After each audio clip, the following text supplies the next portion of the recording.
En el silencio aterciopelado del asador, donde el poder se masticaba junto a la carne más selecta de Madrid, Elena se movía como una sombra entre las mesas. Era un espectro de profesionalidad, un rostro anónimo que rellenaba copas y retiraba platos, invisible para los hombres que decidían el destino de la ciudad. Su dignidad era un escudo frágil contra la arrogancia que flotaba en el aire.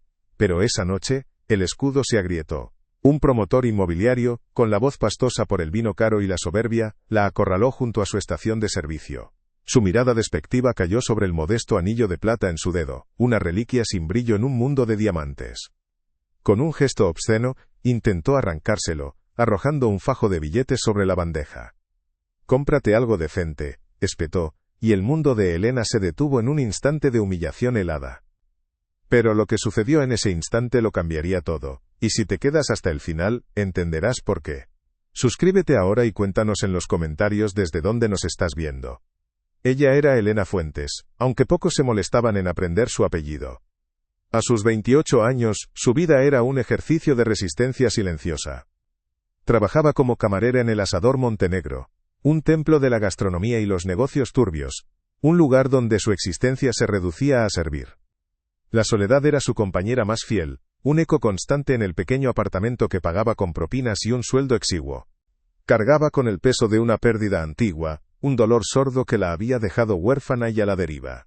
Sin embargo, en su mirada persistía una integridad inquebrantable, una fuerza moral que la mantenía a flote en un océano de cinismo. Era una mujer común atrapada en una jaula de oro y sombras, luchando por no ahogarse. El ambiente del restaurante era una sinfonía de poder contenido. El murmullo de las conversaciones era grave y confidencial, puntuado por el tintineo de copas de cristal cortado y el roce de cubiertos de plata. La luz, tenue y dorada, se derramaba sobre la madera oscura y el cuero de los sillones, creando islas de intimidad donde se cerraban pactos inconfesables. Para Elena, cada sonido era un recordatorio de su lugar en ese universo. El eco de sus propios pasos sobre el mármol, las órdenes secas del gerente, las risas forzadas de las acompañantes de lujo. El aire, impregnado del aroma a carne a la brasa y a perfume caro, se sentía denso, casi irrespirable, como si la propia opulencia le robara el oxígeno, asfixiando lentamente sus sueños. En su interior la procesión era constante. El miedo a no llegar a fin de mes, el recuerdo borroso del rostro de su madre, la sensación de ser una pieza insignificante en un tablero gigantesco. El anillo de plata no era una simple joya, era su ancla, el único vestigio tangible de una familia que apenas recordaba, un símbolo de un amor que el tiempo y la tragedia habían convertido en un susurro. Lo tocaba discretamente en momentos de tensión, un gesto inconsciente para recordar quién era en un lugar que se empeñaba en hacerla sentir como nadie. Su sentido de la justicia, tan claro y firme, chocaba violentamente con la realidad corrupta que la rodeaba, una batalla interna que libraba cada noche al ponerse el uniforme. El empresario apretó los dedos alrededor de su muñeca, su aliento avino golpeándole el rostro. La humillación se transformó en una oleada de ira fría que recorrió las venas de Elena. No gritó. No suplicó. Simplemente, lo miró directamente a los ojos, y por un segundo, la máscara de camarera servil se desvaneció para revelar una voluntad de acero. Su cuerpo se tensó, una cuerda a punto de romperse, su negativa a ceder el anillo no era un acto de rebeldía, sino de supervivencia. El hombre, sorprendido por esa resistencia inesperada, soltó una risa burlona, pero su sonrisa vaciló, como si la dignidad silenciosa de ella fuera un idioma extranjero que no lograba comprender del todo, una fuerza que su dinero no podía comprar. Fue entonces cuando lo sintió, un cambio sutil en la atmósfera del salón. El murmullo de las conversaciones no cesó, pero la energía se desplazó, como si una corriente invisible hubiera alterado el aire. Un frío recorrió su espalda, la sensación inequívoca de ser observada. No era la curiosidad morbosa de los comensales cercanos, era una mirada diferente, pesada, penetrante, que emanaba desde el reservado más oscuro del restaurante, un rincón envuelto en sombras donde se sentaban los hombres a los que nadie se atrevía a molestar, una presencia que, sin moverse, parecía controlar cada rincón de la sala, cada respiración, cada silencio. El peligro, de repente, tenía una nueva forma. El empresario, notando también esa quietud repentina en el ambiente, aflojó la presión sobre su muñeca, confundido. Elena retiró la mano con un movimiento rápido pero controlado, protegiendo el anillo contra su pecho como si fuera su propio corazón. El momento de confrontación directa había pasado, pero la tensión no se disipó, se transformó en algo más profundo y ominoso. Desde la penumbra del reservado, unos ojos oscuros la siguieron, fijos no en el hombre que la había agredido sino en ella. En ese instante, su destino dejó de pertenecerle. Aquella mirada no era una amenaza, ni tampoco una promesa de rescate, era una sentencia. El final del turno la liberaba del uniforme, pero no del peso que éste representaba.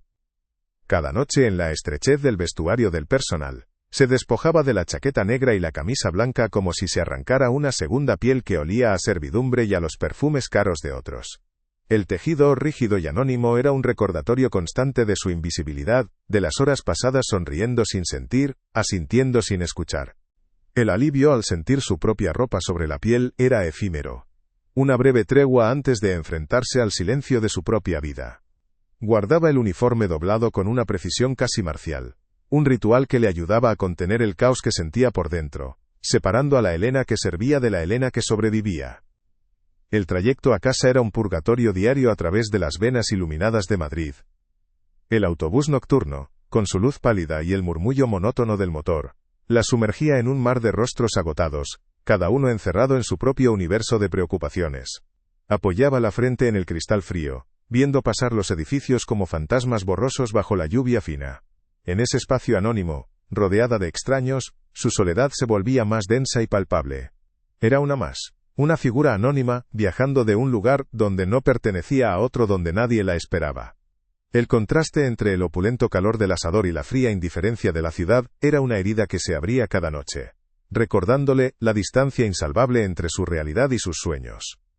Su piso era un pequeño refugio en un barrio obrero, un espacio ordenado y silencioso que era a la vez su santuario y su celda.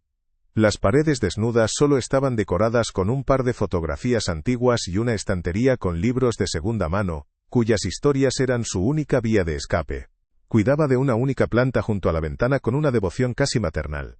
Un pequeño brote de vida en medio de su existencia estéril. El silencio allí no era pacífico, sino pesado, lleno de palabras no dichas y de ausencias que gritaban. Cada objeto, desde la taza desconchada en la que tomaba el té hasta la manta raída sobre el sofá, contaba la historia de una lucha silenciosa por mantener la dignidad en medio de la precariedad. La opresión no solo venía de su jefe o de los clientes, la esperaba en casa, apilada en forma de facturas sobre la pequeña mesa del comedor.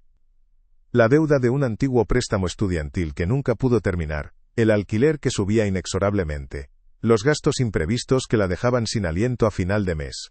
Cada sobre con membrete oficial era una amenaza velada, un recordatorio de lo frágil que era su estabilidad. Esa presión económica era la cadena invisible que la ataba al asador Montenegro, obligándola a soportar las humillaciones y la arrogancia con una sonrisa forzada. El dinero no era un medio para vivir, sino una herramienta de supervivencia que la mantenía corriendo en una rueda sin fin, siempre a un paso del abismo. A veces por la noche, se permitía soñar, se sentaba junto a la ventana, observando las luces lejanas de la ciudad, e imaginaba una vida diferente.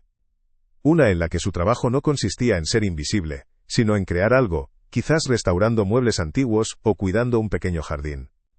En esos momentos, la Elena camarera se desvanecía y emergía la mujer que anhelaba la belleza, la calma y una conexión humana genuina. Eran sueños modestos, pero en su mundo, parecían tan inalcanzables como las estrellas. Esta vida dual, la de la superviviente diurna y la soñadora nocturna, era su secreto más profundo, la fuente de su fuerza silenciosa y también de su más honda melancolía. El gerente del asador, un hombre de sonrisa fácil y mirada calculadora, era el arquitecto de su opresión diaria. No gritaba ni insultaba, su crueldad era más sutil, una lenta erosión de su autoestima a base de comentarios mordaces y exigencias imposibles.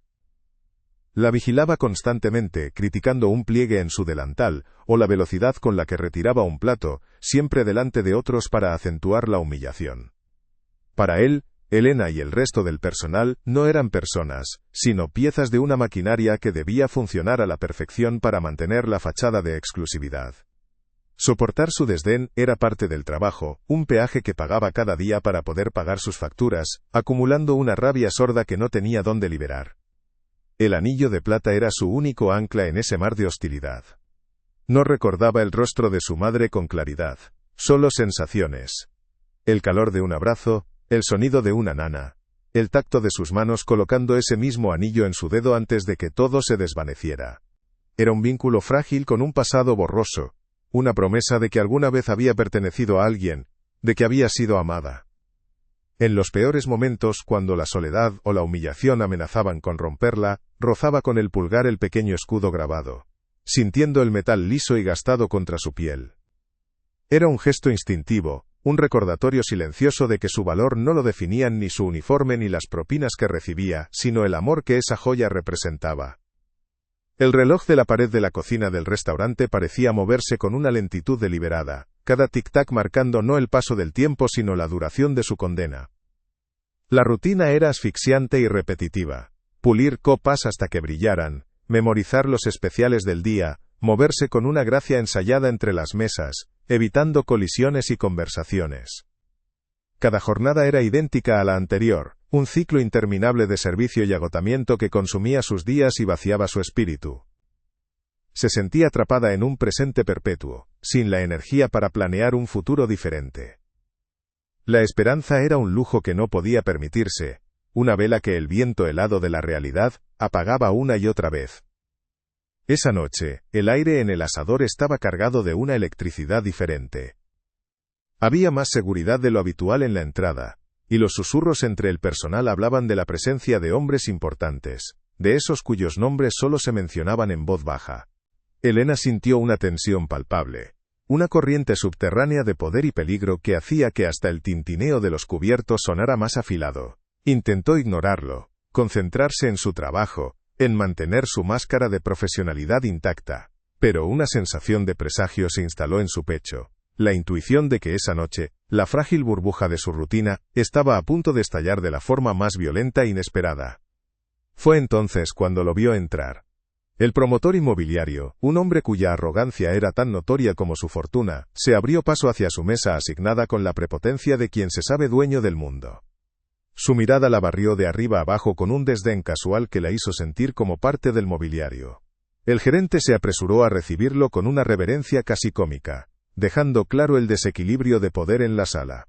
Elena respiró hondo, preparándose para la inevitable condescendencia, sin saber que ese hombre no sería más que el catalizador, la chispa insignificante que encendería una hoguera que llevaba décadas esperando para arder, y que la pondría por primera vez, bajo la mirada del único hombre que podía salvarla o destruirla.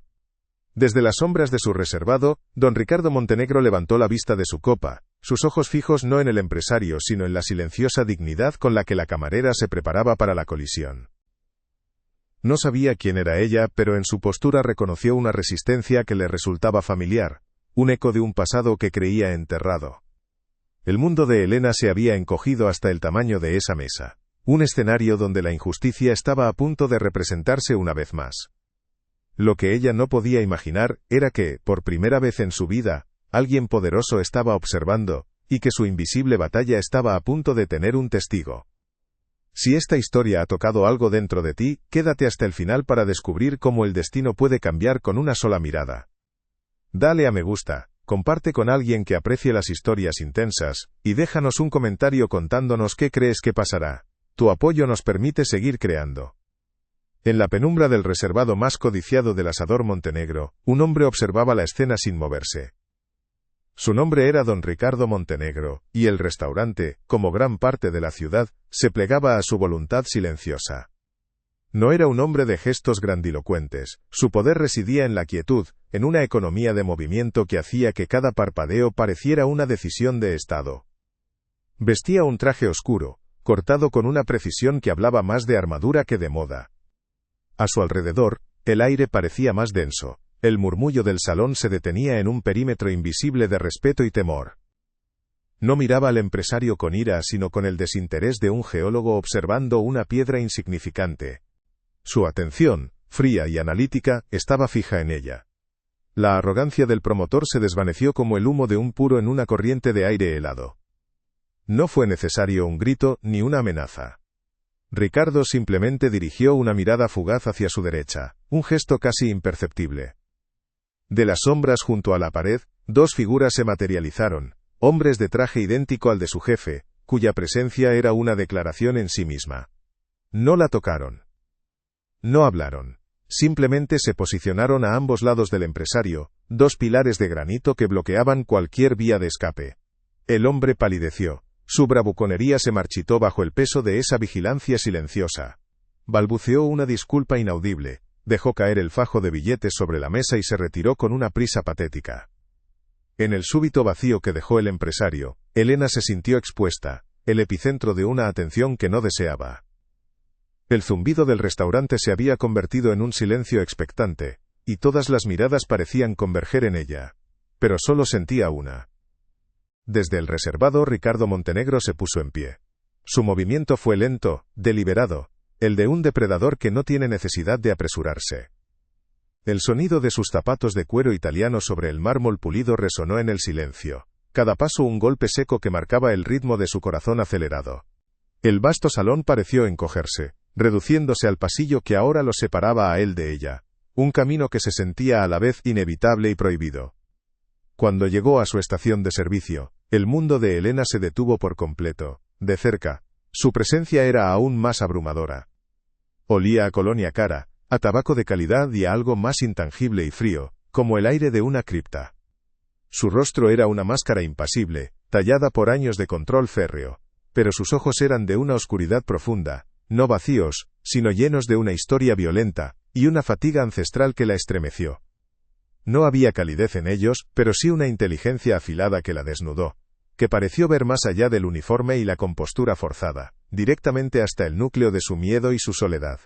Ella contuvo la respiración, esperando un juicio, una orden, una palabra que sellara su destino. Él no le preguntó si estaba bien. No hizo ninguna referencia al incidente. Su mirada descendió de los ojos de ella a la mano que aún apretaba con fuerza contra su pecho, protegiendo el anillo. El gesto fue tan intenso que Elena sintió un calor fantasmal en la piel, como si sus dedos la estuvieran tocando.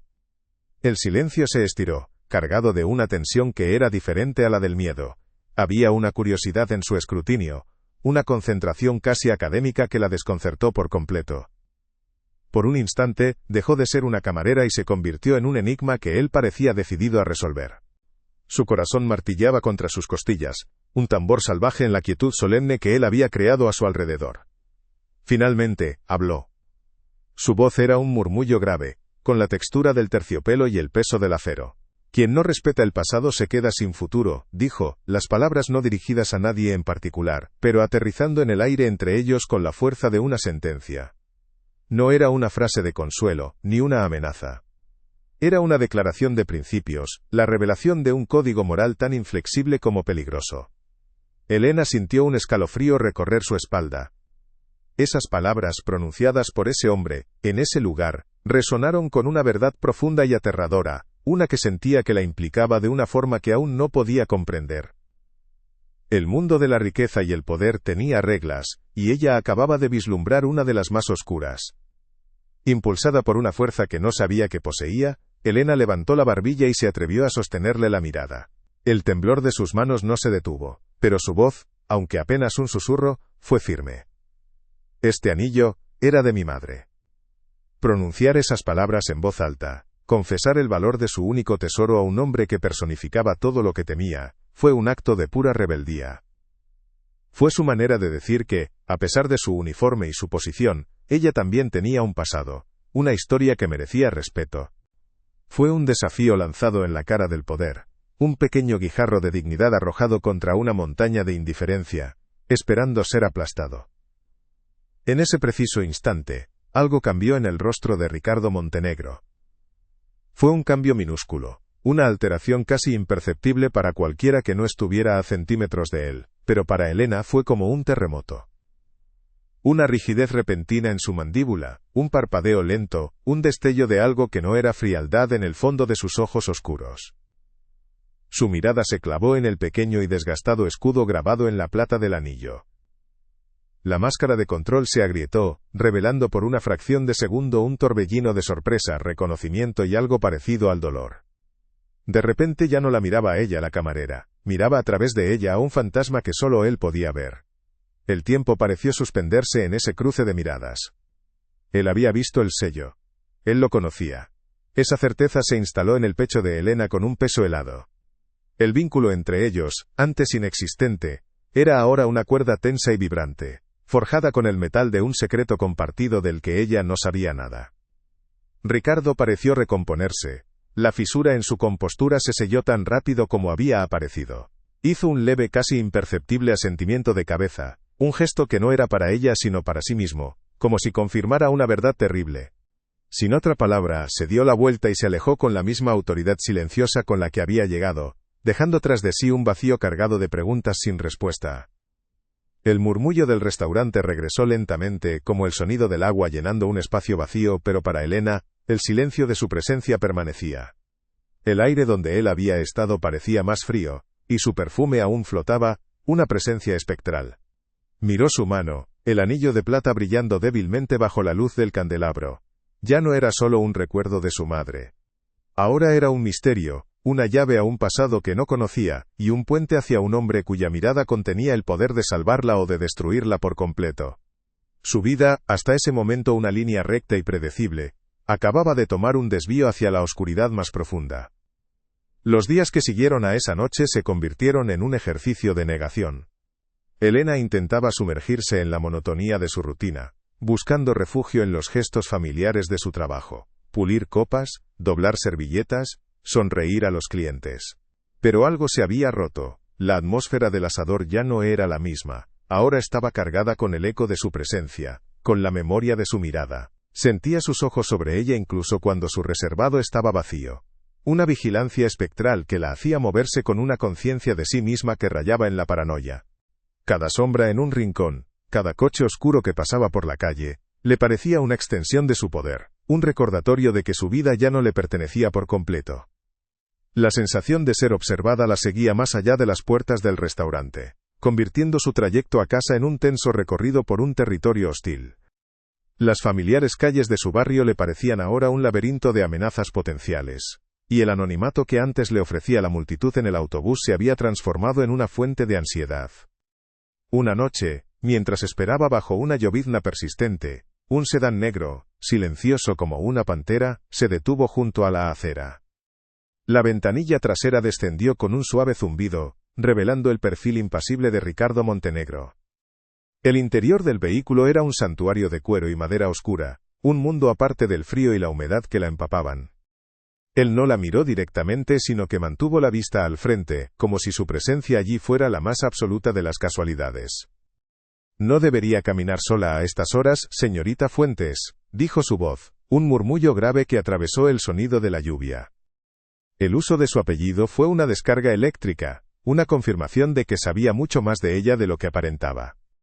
Por un instante, la tentación de aceptar, de buscar refugio en la calidez y la seguridad que él ofrecía, fue abrumadora.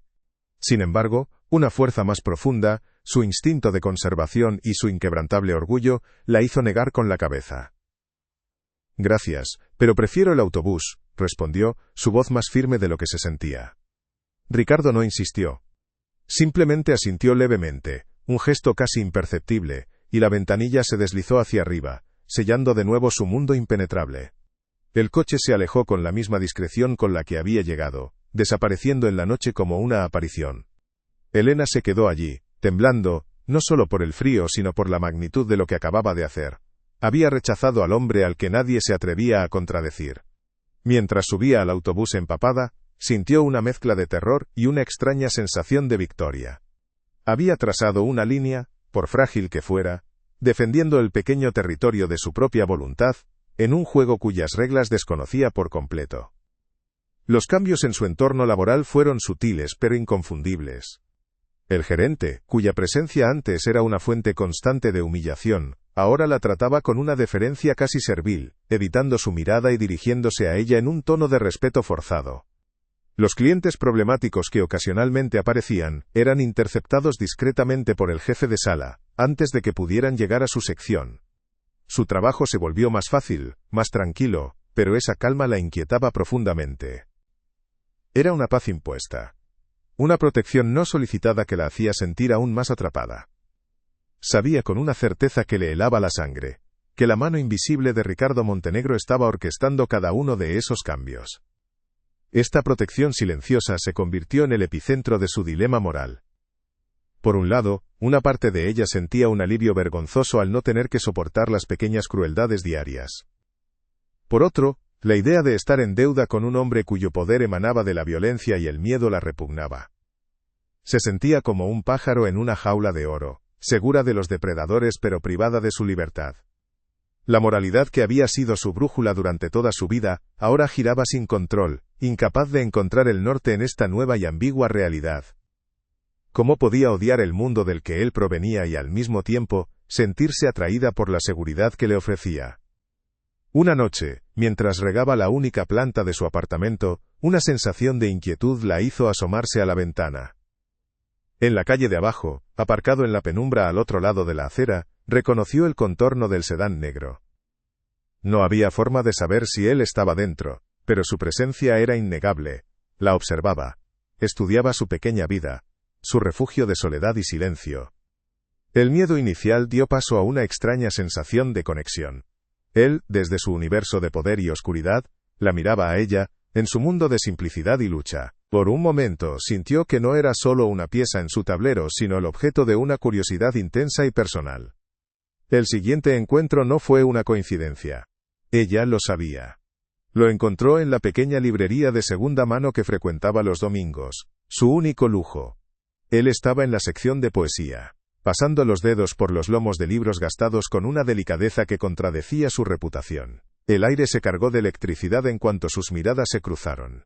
Elena sintió que el corazón se le detenía, atrapada entre el impulso de huir y la necesidad de entender. Él no parecía un mafioso en ese entorno, rodeado del olor a papel viejo y a historias olvidadas, sino un hombre con un anhelo secreto, una herida que intentaba curar con las palabras de otros. Él se acercó a ella, sus pasos inaudibles sobre el suelo de madera, no hablaron de lo ocurrido, ni de la vigilancia, ni del poder. En su lugar, él señaló un libro de poemas que ella sostenía. ¿Conoce a este autor?, preguntó, su voz despojada de su habitual tono de mando, casi vulnerable. Habla de la memoria como la única patria que nos queda. Sus palabras la golpearon con una fuerza inesperada, conectando directamente con el significado que ella le daba a su anillo, a su pasado. La conversación fue breve, apenas unas frases sobre literatura, pero cada palabra estaba cargada de un subtexto abrumador. Estaban hablando de ellos, de sus pérdidas, de los fantasmas que los unían. Mientras ella devolvía el libro a la estantería, sus manos se rozaron. El contacto fue accidental, un susurro de piel contra piel que duró apenas un segundo, pero la descarga fue lo suficientemente potente como para hacerla contener la respiración. La calidez de su piel, la fuerza contenida en sus dedos, la sorprendió. Levantó la vista y lo encontró mirándola con una intensidad que la desarmó por completo. En sus ojos, ya no había solo control y poder, sino una profunda melancolía. Un atisbo del hombre que se escondía tras la leyenda, un hombre tan perdido y solitario como ella. El silencio que siguió a ese toque fue más elocuente que cualquier confesión. Esa noche, Elena no pudo dormir. Daba vueltas en la cama, la sensación de su piel todavía vibrando en su mano. El miedo a Ricardo Montenegro, el jefe de la mafia, estaba siendo reemplazado lentamente por una peligrosa fascinación por Ricardo, el hombre. Se odiaba por ello, por sentirse atraída por la oscuridad que él representaba. Pero no podía negar la conexión que había sentido en la librería, la sensación de que él la veía de una manera en que nadie más lo había hecho nunca. Veía su fuerza, su soledad, su lealtad a un pasado que él por alguna razón parecía comprender. Su conflicto interno era una tormenta, su moralidad le gritaba que huyera, pero su corazón, hambriento de conexión, la instaba a quedarse. En su lujoso ático con vistas a la ciudad iluminada, Ricardo servía un vaso de whisky pero no lo bebía. El hielo tintineaba mientras lo hacía girar, el sonido un eco de la agitación en su interior. Ella lo había desafiado, lo había rechazado, y aún así, no podía apartarla de su mente. Su pureza era como un faro en la oscuridad moral, en la que había vivido durante décadas, un recordatorio de todo lo que había perdido y destruido. Protegerla se había convertido en una obsesión, un acto egoísta de penitencia. Sabía que acercarse a ella era un riesgo, no solo para ella sino para el férreo control que tenía sobre sí mismo. Ella lo desestabilizaba, despertando sentimientos que creía muertos y enterrados junto con la familia Fuentes. La tensión se materializó de la forma más cruda y predecible. El promotor inmobiliario, humillado públicamente en el asador, no era de los que olvidaban. No se atrevía a enfrentarse directamente a Montenegro, pero su resentimiento buscó el objetivo más vulnerable. Una noche, cuando Elena volvía a casa por un callejón que usaba como atajo, dos hombres corpulentos le bloquearon el paso. No eran los guardaespaldas de Ricardo. Estos eran diferentes, con una brutalidad vulgar en sus miradas. No la tocaron, pero sus sonrisas lascivas y sus palabras amenazantes la rodearon como una jaula, haciéndola sentir pequeña e indefensa. «Parece que tienes un admirador muy poderoso», siseó uno de ellos, su aliento a alcohol golpeándole la cara. «Pero a los hombres como él, no les gustan los cabos sueltos. Quizás deberíamos hacerle un favor, y enseñarte a mantener la boca cerrada». El miedo, frío y paralizante, se apoderó de Elena. Aferró su bolso con los nudillos blancos, su mente buscando frenéticamente una vía de escape que no existía. Se dio cuenta, con una claridad aterradora, de que el escudo de Ricardo también era una diana. Su protección la había marcado, convirtiéndola en un peón en un juego letal del que no podía escapar. Justo cuando uno de los hombres extendía la mano para agarrarla del brazo, los faros de un coche inundaron el callejón con una luz cegadora, deteniéndolos en seco. El motor del sedán negro ni siquiera se oyó llegar. Las puertas se abrieron, y dos de los hombres de Ricardo emergieron con una eficiencia letal. No hubo gritos ni una pelea prolongada, solo una serie de movimientos rápidos, precisos y brutales que dejaron a los dos matones gimiendo en el suelo en cuestión de segundos. La violencia fue tan rápida y controlada que parecía irreal, una coreografía de poder absoluto. Ricardo Montenegro descendió del coche, su figura recortada contra la luz de los faros. Caminó lentamente hacia ella, sus zapatos de cuero resonando en el silencio repentino del callejón. Su rostro era una máscara de furia helada, una ira tan profunda y controlada que resultaba mucho más aterradora que cualquier grito. Pasó junto a los hombres caídos sin siquiera mirarlos, sus ojos fijos únicamente en ella, evaluando cada temblor, cada respiración contenida. Se detuvo a un paso de distancia, el calor de su cuerpo una barrera contra el frío de la noche y el terror que aún la paralizaba.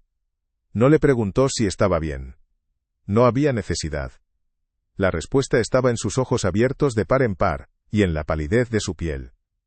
En lugar de eso, levantó una mano y, con una delicadeza que la sorprendió, apartó un mechón de pelo que se le había pegado a la mejilla por el sudor frío. Su toque era una quemadura, un ancla en medio del caos. Su mirada se clavó en la de ella, y en esa oscuridad vio una promesa, una sentencia y una posesión innegable. A partir de ahora, dijo, su voz un susurro de acero que selló su destino, no volverá a caminar sola. No era una oferta. Era un decreto que la arrastraba irrevocablemente a su mundo. La declaración de Ricardo colgó en el aire helado del callejón, una orden irrevocable que la encadenaba a su sombra.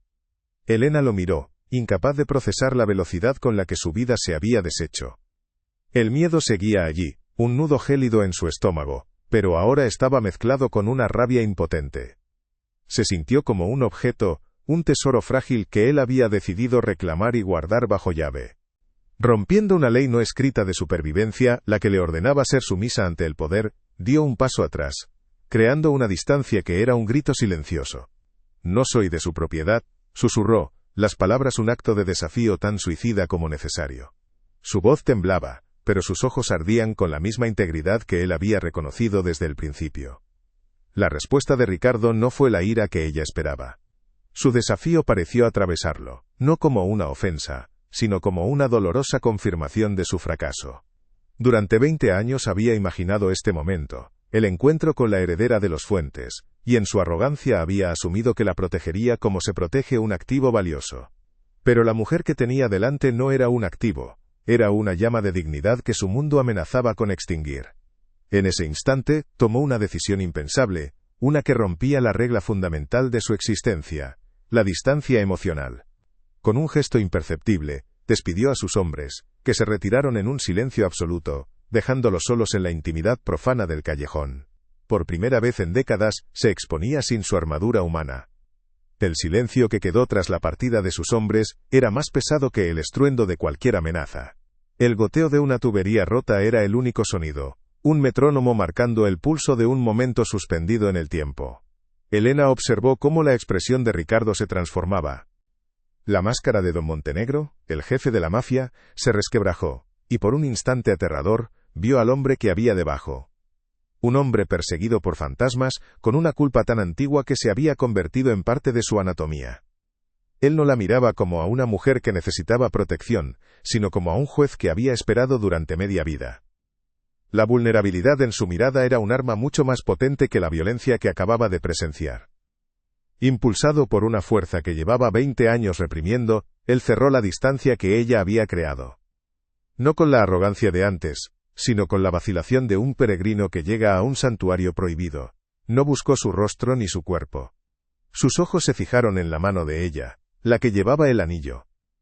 Con una lentitud casi ceremonial, levantó su propia mano y, en lugar de agarrarla, simplemente rozó sus dedos con los suyos. El contacto fue un susurro de piel contra piel, pero para ambos fue una explosión. Para ella, fue la primera vez que un toque no se sentía como una amenaza, sino como una pregunta. Para él, fue el primer acto de penitencia que no implicaba sangre. El toque se convirtió en un ancla. Elena sintió el calor de su piel, una calidez que contradecía la frialdad de su reputación, y en lugar de apartarse, su mano se relajó bajo la suya. Fue su rendición, su propia transgresión moral. En ese gesto, aceptó el refugio que él ofrecía, no por miedo, sino por un reconocimiento instintivo de que sus soledades, de alguna manera, hablaban el mismo idioma.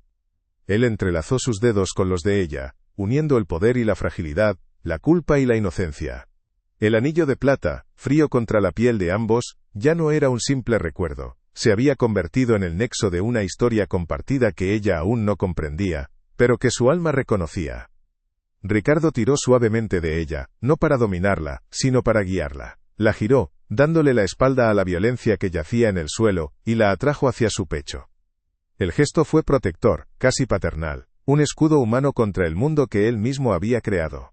Elena apoyó la frente en la tela áspera y cara de su traje, inhalando su aroma a ozono y a una colonia sutil y amarga. Sintió la solidez de su cuerpo, la contención de su fuerza, y por un instante se permitió derrumbarse. El temblor que había estado reprimiendo la sacudió por completo, y él la sostuvo con más firmeza, absorbiendo su miedo en el silencio de su propio tormento. Era el abrazo de un carcelero y un salvador. El código de Ricardo Montenegro se hizo añicos en ese instante. El que nunca tocaba, que nunca mostraba, que nunca sentía en público, estaba allí, en un callejón mugriento, abrazando al último vestigio de su mayor pecado. Sostenerla era como sostener el pasado, un peso insoportable y, al mismo tiempo, una liberación. La fragilidad de sus hombros bajo sus manos, el latido acelerado de su corazón contra su pecho, le recordaron todo lo que había destruido para llegar a donde estaba. La redención que había buscado en el poder y el dinero era una mentira.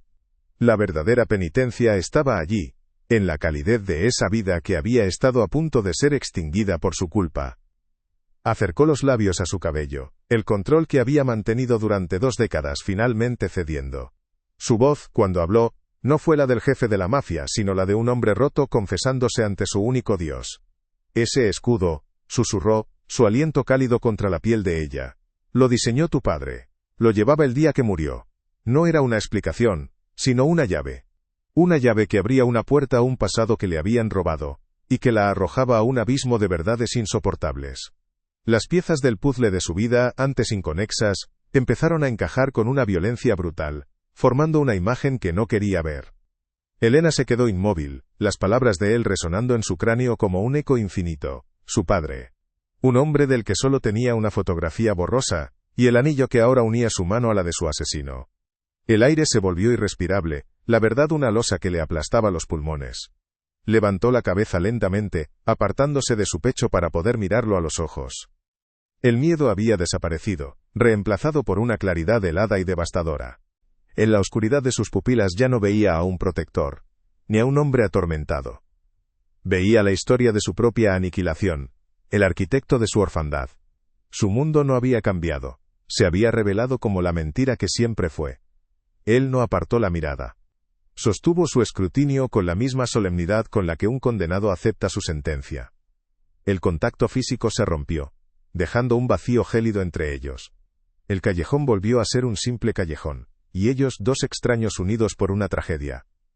Pero el silencio que los envolvía ahora era diferente. Ya no era un silencio de tensión o de misterio, sino el silencio pesado y definitivo que sigue a una revelación de la que no hay retorno. Él había confesado su pecado, y ella había descubierto la verdad. Ninguno de los dos podía volver a ser quien era antes de entrar en aquel callejón. El pasado acababa de reclamarlos a ambos, y su juicio no había hecho más que empezar. La revelación de Ricardo la dejó anclada en el asfalto del callejón, un espectro bajo la luz solitaria de una farola. Él se marchó sin una palabra más, desapareciendo en la noche con la misma autoridad con la que había aparecido, dejándola sola con los escombros de su identidad. El camino a casa fue un trayecto a través de un mundo que ya no reconocía.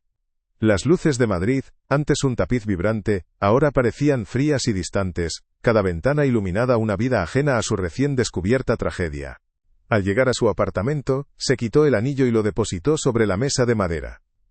La pequeña pieza de plata ya no era un consuelo, sino la prueba de un crimen, el nexo silencioso que la unía al hombre que había orquestado su ruina, y paradójicamente, su supervivencia. Ricardo regresó a la fortaleza de su ático, pero el silencio que lo recibió era diferente, más pesado y acusador.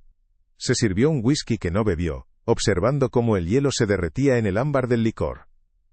Su reflejo en el ventanal panorámico le devolvió la imagen de un hombre que había roto la única regla que le mantenía cuerdo: la distancia. Había tocado la pureza y la había manchado con su pasado. Al amanecer, sus órdenes fueron claras y concisas. Ninguno de sus hombres debía acercarse a ella, ni contactarla bajo ninguna circunstancia. La protegerían desde las sombras, una red invisible de vigilancia que sería su nueva jaula. Se distanciaba no por crueldad, sino como un acto de penitencia, para protegerla de sus enemigos y sobre todo, para protegerla de sí mismo. Elena no volvió al asador Montenegro. Llamó para decir que estaba enferma, una mentira piadosa para ganar tiempo, pero sabía que nunca podría volver a cruzar esas puertas. Su pequeño apartamento se convirtió en su búnker y su celda. Los días se fundían en una neblina de insomnio y recuerdos fragmentados. La imagen del callejón se repetía en su mente. La violencia contenida, la confesión susurrada, el calor de su abrazo.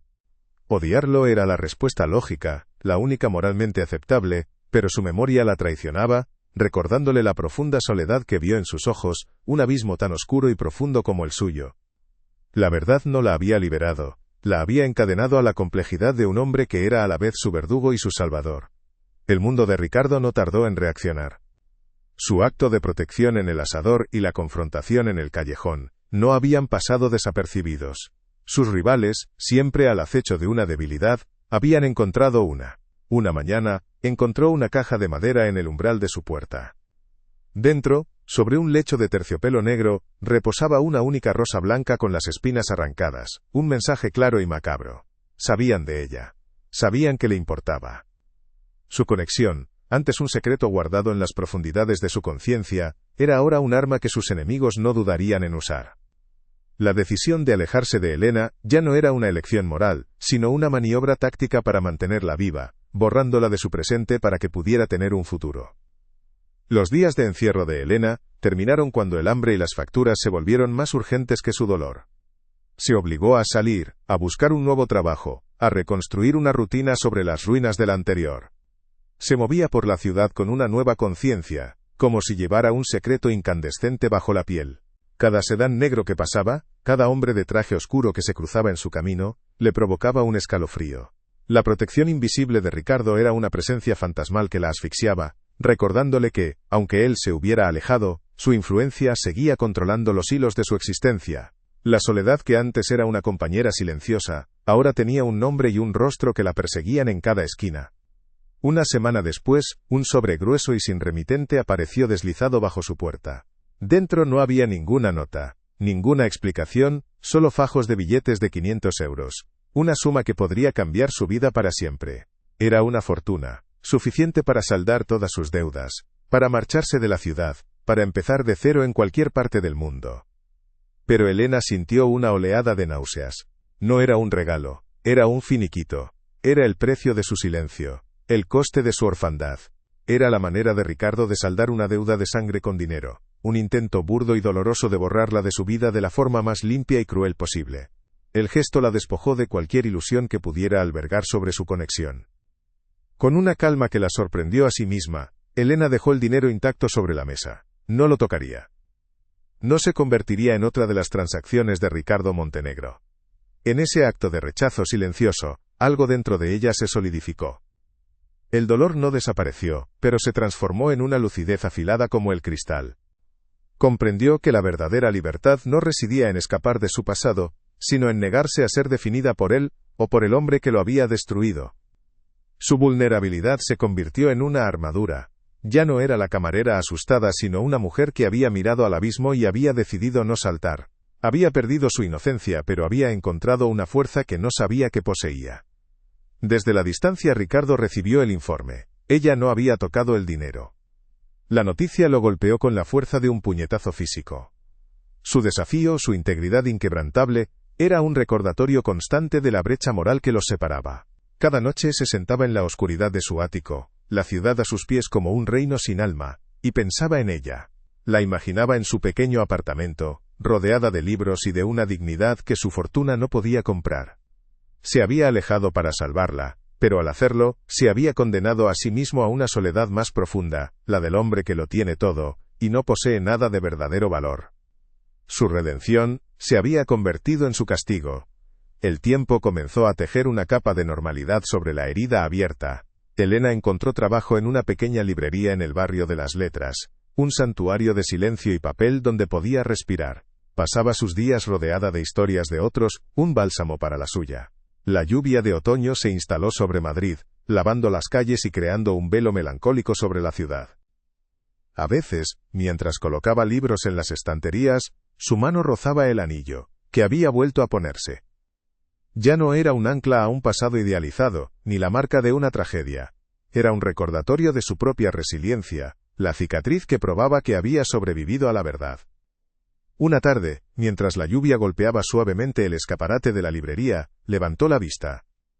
Al otro lado de la calle, casi invisible a través de la cortina de agua, reconoció el contorno familiar de un sedán negro. Se quedó inmóvil, el corazón latiéndole con un ritmo sordo y pesado. No podía ver quién estaba dentro, pero lo sabía. Era él, un guardián silencioso en la distancia, un fantasma atrapado entre la protección y el tormento. Sus mundos, tan brutalmente colisionados, ahora corrían paralelos, separados por un abismo de palabras no dichas y de futuros imposibles. El coche permaneció allí unos minutos y luego se marchó, disolviéndose en la tarde gris, dejando tras de sí solo el eco de un silencio que lo decía todo. Pasaron los meses, y el otoño dio paso a un invierno que cubrió Madrid con un velo de melancolía y luz pálida. Elena había encontrado un frágil equilibrio en la librería, un santuario donde el único murmullo era el pasar de las páginas y el aroma a papel viejo y a historias contenidas. La presencia de Ricardo se había desvanecido, convirtiéndose en un eco, una ausencia tan palpable como lo había sido su vigilancia. Ya no sentía el miedo, sino el peso de una verdad, que la había obligado a crecer. Había aprendido a vivir con sus fantasmas, comprendiendo que el pasado no era algo que se pudiera enterrar, sino un paisaje en el que estaba obligada a caminar para siempre, buscando su propio norte en medio de las ruinas que él había dejado. Un día, el anciano dueño de la librería, un hombre de ojos cansados y sonrisa amable llamado Julián, la llamó a su pequeño despacho. Con una voz teñida de tristeza le anunció su jubilación. El pánico se apoderó de Elena, un miedo frío y familiar. Aquel lugar se había convertido en su único refugio, el ancla que le impedía volver a la deriva. La idea de perderlo, de volver a la intemperie, era insoportable. Asumió que el local sería vendido, que su paz sería efímera, otro capítulo cerrado con la misma brusquedad que los anteriores. Se preparó para dar las gracias, para empezar de nuevo la búsqueda, resignada a que su vida fuera un ciclo perpetuo de pérdida y reconstrucción. Pero Julián negó con la cabeza, una sonrisa enigmática en sus labios. Le explicó que no iba a vender la librería. Sacó un sobre lacrado de un cajón y se lo entregó. Dentro, junto a un juego de llaves antiguas de hierro forjado, había un documento legal. El traspaso de la propiedad. El nuevo dueño ha dejado instrucciones muy claras, dijo el anciano, su mirada llena de un afecto casi paternal. La librería, a partir de hoy, es su responsabilidad. Es suya para que la cuide. Elena se quedó sin aliento, mirando las llaves en la palma de su mano como si fueran un artefacto de otro mundo, incapaz de comprender la magnitud de aquel regalo imposible. Con manos temblorosas, desdobló el documento, El nombre del nuevo propietario era una sociedad anónima sin rostro, una entidad corporativa fría e impersonal. Pero grapado a la última página había un papel amarillento, una copia de la escritura original del local, datada hacía más de 30 años. Y allí, en una caligrafía elegante y desvaída por el tiempo, leyó el nombre que detuvo su corazón, propiedad de la familia Fuentes. Junto al nombre, grabado en el papel con un sello de tinta casi borrado, reconoció el pequeño escudo de su anillo. El aire se escapó de sus pulmones en un susurro. No era un regalo. No era caridad. Era restitución, la pieza final y más dolorosa del puzle de su vida. Esa noche, se quedó sola en la librería mucho después de la hora de cierre. El silencio ya no era pesado, sino solemne. Se acercó al escaparate, la lluvia fina trazando caminos sinuosos sobre el cristal. Y entonces lo vio. Al otro lado de la calle, bajo el halo de una farola, el sedán negro estaba aparcado, un espectro familiar en la noche madrileña. Su corazón no se aceleró con miedo, sino que latió con un ritmo lento y profundo, una cadencia de entendimiento. Él estaba allí como siempre había estado, observando desde la distancia. Levantó la mano, la que llevaba el anillo, y la apoyó contra el frío cristal. No fue un saludo ni una despedida. Fue un reconocimiento. Un punto final silencioso a una guerra que ninguno de los dos había elegido. El coche permaneció inmóvil unos instantes más, como si absorbiera su gesto, y luego, sin prisas, se puso en marcha y se fundió con las luces de la ciudad hasta desaparecer. Elena se quedó allí, con la mano aún en el cristal, observando el vacío que había dejado. Estaba sola, pero por primera vez en su vida, no se sentía abandonada. Él le había devuelto su pasado, no para atraparla en él, sino para darle las herramientas con las que construir su futuro. Su redención no estaba en el perdón, sino en la libertad que acababa de recibir. La de él, en el sacrificio de dejarla ir. Porque algunas deudas no se pagan con sangre, sino con el peso del silencio. Si esta historia ha dejado una marca en tu corazón, ayúdanos a que llegue más lejos. Suscríbete, dale a me gusta, y comparte tu reflexión en los comentarios. Tu voz nos permite seguir contando historias que importan.